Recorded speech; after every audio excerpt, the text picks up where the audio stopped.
बड़वानी में पर्यावरण संरक्षण और वैकल्पिक निर्माण तकनीक की एक अनोखी पहल देखने को मिली, जहां पवन केवट के प्राकृतिक संसाधनों से बने घर का उद्घाटन नर्मदा बचाओ आंदोलन नेत्री मेधा पाटकर ने किया।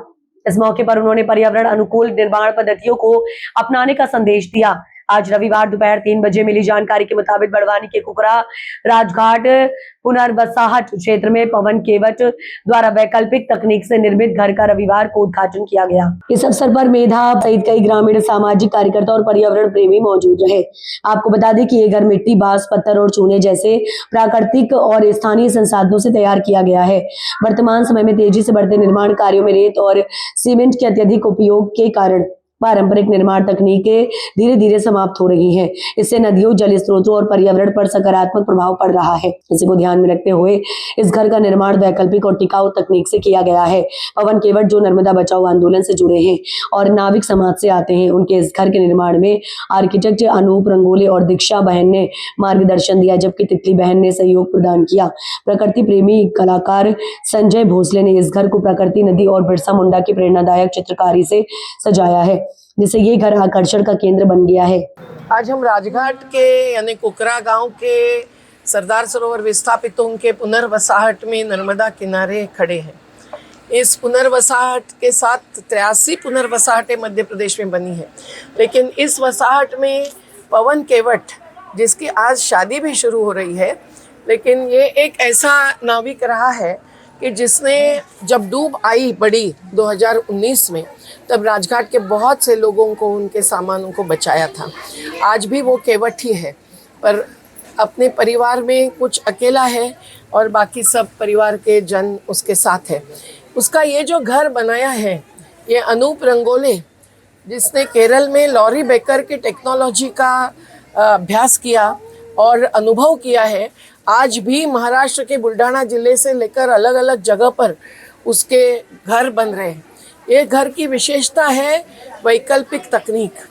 आज रेत और सीमेंट से जो बर्बादी हो रही है और बहुत सारे घर ऐसे महल जैसे बन रहे हैं कि जिसमें बहुत कुदरत से खिलवाड़ करके कुदरत के यानी प्राकृतिक संसाधनों का बड़े पैमाने पर उपयोग होता है, तो कुदरत जवाब दे सकती है इंसान को। हिमालय पिघला सकती है, अरावली धंस सकता है, जोशीमठ खत्म होता है और नदियाँ भी बर्बाद हो रही है।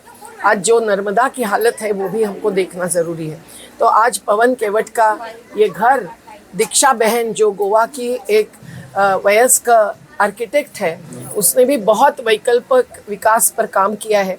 और उनकी बेटी तितली, जिसने विकास के नाम पर अमेरिका में पूरे पढ़ाई की है, इनके भी मार्गदर्शन में ये घर बना है, जो ठेकेदारों ने किया है। बाम्बू के साथ साथ नीलगिरी के पेड़ और मिट्टी का उपयोग, पत्थर का उपयोग, चूना का उपयोग, यही इसमें अधिकतर किया गया है। तो मजदूरों का भी योगदान है और पवन भाई का भी योगदान है। और आज और कल उसकी शादी है, तो हम तो चाहते हैं कि दुनिया इससे प्राकृतिक संपदा को बचाने का संदेश ले ले और अपने भी परिवार के जो भी घर या निर्माण कार्य करना है, उसमें कुदरत बचाने के लिए ज़्यादा से ज़्यादा कोशिश करें।